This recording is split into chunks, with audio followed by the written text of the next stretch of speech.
looking-glass house. One thing was certain, that the white kitten had had nothing to do with it.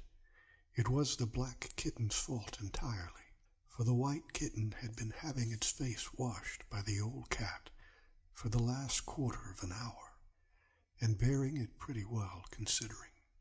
So you could see that it couldn't have had any hand in the mischief. The way Dinah washed her children's faces was this.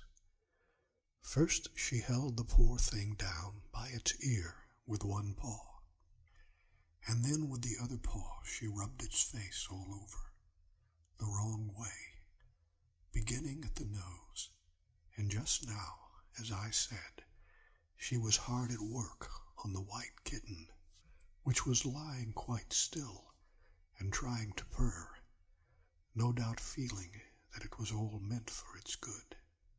But the black kitten had been finished with earlier in the afternoon, and so, while Alice was sitting curled up in a corner of the great armchair, half talking to herself and half asleep, the kitten had been having a grand game of romps with a ball of worsted Alice had been trying to wind up, and had been rolling it up and down till it had all come undone again. And there it was, spread over the hearth-rug, all knots and tangles, with the kitten running after its own tail in the middle. "Oh, you wicked little thing," cried Alice, catching up the kitten and giving it a little kiss to make it understand that it was in disgrace. "Really, Dinah ought to have taught you better manners. You ought, Donna. You ought, Dinah. You know you ought," she added, looking reproachfully at the old cat and speaking in as cross a voice as she could manage. And then she scrambled back into the armchair, taking the kitten and the worsted with her, and began winding up the ball again. But she didn't get on very fast, as she was talking all the time, sometimes to the kitten and sometimes to herself. Kitty sat very demurely on her knee, pretending to watch the progress of the winding, and now and then putting out one paw and gently touching the ball, as if it would be glad to help if it might. "Do you know what tomorrow is, Kitty?" Alice began. "You'd have guessed if you'd been up in the window with me. Only Dinah was making you tidy so you couldn't. I was watching the boys getting in sticks for the bonfire, and it wants plenty of sticks, Kitty.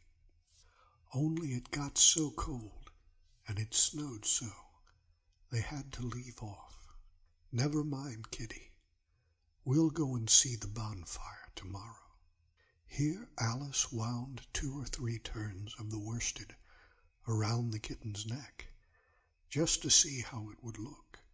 This led to a scramble, in which the ball rolled down upon the floor, and yards of it got unwound again.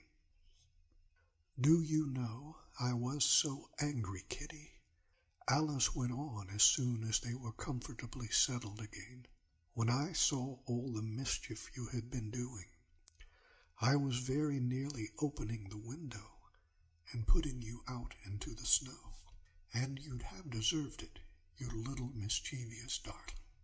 What have you got to say for yourself? Now, don't interrupt me," she went on, holding up one finger. "I'm going to tell you all your faults. Number 1, you squeaked twice while Dinah was washing your face this morning. Now you can't deny it, Kitty. I heard you. What's that you say?" Pretending that the kitten was speaking. "Her paw went into your eye. Well, that's your fault for keeping your eyes open. If you'd shut them tight up, it wouldn't have happened. Now don't make any more excuses, but listen.